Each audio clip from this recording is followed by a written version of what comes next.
ಬೆಂಗಳೂರಿನ ಚಂದ್ರ layout police ಠಾಣಾ ವ್ಯಾಪ್ತಿಯ ಗಂಗೊಂಡನಹಳ್ಳಿಯಲ್ಲಿ ಇಂದು ಮಧ್ಯಾಹ್ನ ಸುಮಾರು 2ರಿಂದ 3 ಗಂಟೆಯ ಸಮಯದಲ್ಲಿ ಒಬ್ಬ ಮಹಿಳೆಯ ಹತ್ಯೆಯಾಗಿದೆ.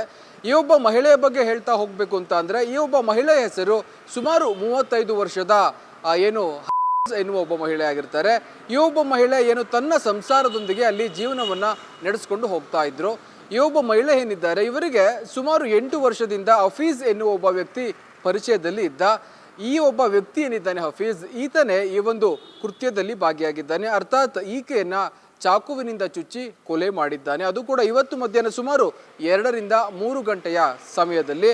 ಅಷ್ಟಕ್ಕೂ ಈ ಒಂದು ಕೊಲೆಗೆ ಪ್ರಮುಖವಾದಂತಹ ಕಾರಣ ಏನು ಅಂತ ನಾವು ನೋಡ್ತಾ ಹೋದ್ರೆ, ಕೊಲೆಯಾದಂತಹ ಮಹಿಳೆ ಇದ್ದಾರೆ, ಈಕೆ ಸುಮಾರು 35 ವರ್ಷದ ಈ ಒಬ್ಬ ಮಹಿಳೆ ಮದುವೆಯಾಗಿ ತನ್ನ ಗಂಡನೊಂದಿಗೆ ಸಂಸಾರವನ್ನು ನಡೆಸ್ತಾ ಇದ್ರು. ಆದರೆ ಸಾಕಷ್ಟು ವರ್ಷಗಳಿಂದಲೂ ಕೂಡ ಆರೋಪಿ ಇದ್ದಾನೆ ಈತ ಹಫೀಜ್, ಈತನೊಂದಿಗೆ ಒಂದು ಸಂಪರ್ಕವನ್ನ ಇಟ್ಕೊಂಡಿದ್ರು.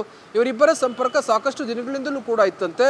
ಈ ಒಂದು ಹಿನ್ನೆಲೆಯಲ್ಲಿ ಇವರು ಆಗಾಗ ಭೇಟಿಯಾಗೋದಾಗಿರ್ಬೋದು, ಅದೇ ರೀತಿ ಬೇರೆಡೆ ಒಟ್ಟಿಗೆ ಕಾಣಿಸ್ಕೊಳ್ಳೋದು ಎಲ್ಲವೂ ಕೂಡ ಇವರು ಮಾಡ್ತಾ ಇದ್ರು. ಆದರೆ ಸುಮಾರು ತಿಂಗಳುಗಳಿಂದ ಇವರಿಬ್ಬರ ಮಧ್ಯೆ ಒಂದು ಫ್ರೆಂಡ್ಶಿಪ್ ಅಥವಾ ಬೇರೆ ರೀತಿಯ ಒಂದು ಸ್ನೇಹ ಸಂಪರ್ಕ ಇತ್ತು, ಅದು ತಪ್ಪಿ ಹೋಗಿತ್ತಂತೆ. ಈತನನ್ನ ಈಕೆ ಅವಾಯ್ಡ್ ಮಾಡ್ತಾ ಇದ್ಲು. ಇದೇ ಒಂದು ಕಾರಣದಿಂದ ಆತ ಸಾಕಷ್ಟು ಬಾರಿ ಮನೆಯ ಬಳಿ ಹೋಗಿ ಜಗಳವನ್ನು ಕೂಡ ಆಡಿದ್ದಂತೆ. ನಂತರದಲ್ಲಿ ಮೃತ ಮಹಿಳೆ ಏನಿದ್ದಾರೆ ಈಕೆ ಪೊಲೀಸ್ ಠಾಣೆ ಮೆಟ್ಟಿಲನ್ನ ಏರಿ ಆತನಿಂದ ನನಗೆ ತೊಂದರೆ ಆಗ್ತಾ ಇದೆ, ಹೀಗಾಗಿ ಆತನಿಗೆ ಬುದ್ಧಿ ಹೇಳಿ ಕಳಿಸಿ ಅಂತ ಒಂದು ದೂರನ್ನ ಚಂದ್ರಲೇಔಟ್ ಪೊಲೀಸ್ ಠಾಣೆಯಲ್ಲಿ ಒಂದು ದೂರನ್ನ ದಾಖಲು ಮಾಡಿದ್ರು. ನಂತರದಲ್ಲಿ ಪೊಲೀಸರು ಕೂಡ ಆತನನ್ನ ಠಾಣೆಗೆ ಕರೆಸಿ ಬುದ್ಧಿ ಹೇಳಿ ಮುಚ್ಚಳಿಕೆಯನ್ನು ಬರೆಸ್ಕೊಂಡು ನಾನು ಇನ್ನು ಮುಂದೆ ಈ ರೀತಿ ತಪ್ಪನ್ನ ಮಾಡೋದಿಲ್ಲ ಅಂತ ಹೇಳಿ ಮುಚ್ಚಳಿಕೆಯನ್ನು ಬರೆಸ್ಕೊಂಡು ಆತನನ್ನ ಮನೆಗೆ ಕಳಿಸಿದ್ರು. ಆದರೆ ಈತ ಈ ಹಿಂದೆ ಸಾಕಷ್ಟು ದಿನಗಳ ಕಾಲ ಆಕೆಯ ಜೊತೆಯಲ್ಲಿದ್ದ, ಸಾಕಷ್ಟು ಬಾರಿ ಆಕೆಯ ಜೊತೆ ಒಡನಾಟವನ್ನು ಇಟ್ಕೊಂಡಿದ್ದ. ಹೀಗಾಗಿ ಆಕೆಯನ್ನ ಬೇಗ ಮರೆಯಬೇಕು ಅನ್ನೋದು ಈತನಿಗೆ ಸಾಧ್ಯವಾಗಿರಲಿಲ್ಲ.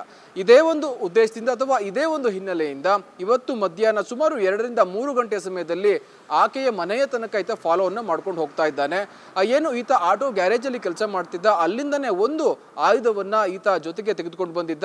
ಆ ಸಂದರ್ಭದಲ್ಲಿ ಇವರಿಬ್ಬರ ಮಧ್ಯೆ ಒಂದು ಫ್ರೆಂಡ್ಶಿಪ್ ಅಥವಾ ನನ್ನ ಜೊತೆ ನೀನು ಬರ್ತಾ ಇಲ್ಲ ಅಥವಾ ನನ್ನ ಜೊತೆ ನೀನು ಮಾತಾಡ್ತಾ ಇಲ್ಲ, ನನ್ನನ್ನ ಅವಾಯ್ಡ್ ಮಾಡಿದ್ಯಾ ಅಂತ ಮಾತಿಗೆ ಮಾತು ಶುರುವಾಗಿ ನಂತರದಲ್ಲಿ ಅದು ಜಗಳಕ್ಕೆ ತಲುಪುತ್ತೆ. ಜಗಳದಿಂದ ಈತ ತನ್ನ ಬಳಿ ಇದ್ದ ಚಾಕುವನ್ನು ತೆಗೆದುಕೊಂಡು ಆಕೆಯ ಕುತ್ತಿಗೆಗೆ ಅದೇ ರೀತಿ ಸೊಂಟಕ್ಕೆ ತೊಡಗೆ ಚುಚ್ಚಿ ಅಲ್ಲಿಯೇ ಆಕೆಯನ್ನ ಹತ್ಯೆ ಮಾಡಿದ್ದಾನೆ ಅಥವಾ ಫಿನಿಶ್ ಮಾಡಿದ್ದ ಅಂತಾನೆ ಹೇಳ್ಬೋದು.